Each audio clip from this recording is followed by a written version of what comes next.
Deməli, ancaq fərqli hadisələr yadımızda qalır. Sən deyə bilərsən ki, yox, bəzən adi hadisələr də mənim yadımda qalır. O adi hadisələrdə hansısa sənin şuurlu olaraq bilmədiyin, amma beyninin bildiyi bir fərqli element də olub. Məhz ona görə sənin beynin onu yadda saxlayıb, yoxsa onu öz axarına buraxacaqdır. Fərqli hadisələrə ümumiyyətlə aşağıdakıları göstərmək olar ki, məsələn, şok edici hadisələr. Əgər sən həyatda və ya efirdə bir təyyarə qəzasını görmüsənsə, yəqin ki, o sənin beynində bir neçə müddət qalacaq. Çünki həmin prosesdə olan hadisələr sənin hisslərinə toxunub, şok verir. Ağlamalı hadisələr, yəni bunu özün də bilirsən.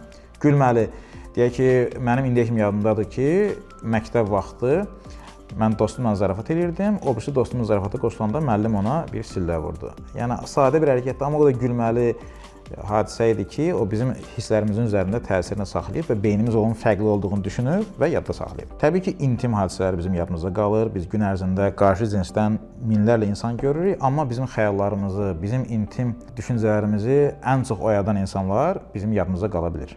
Həyatda bir dəfə olan və bizə təsir etmiş hadisələr də təbii ki, yadımızda qalır.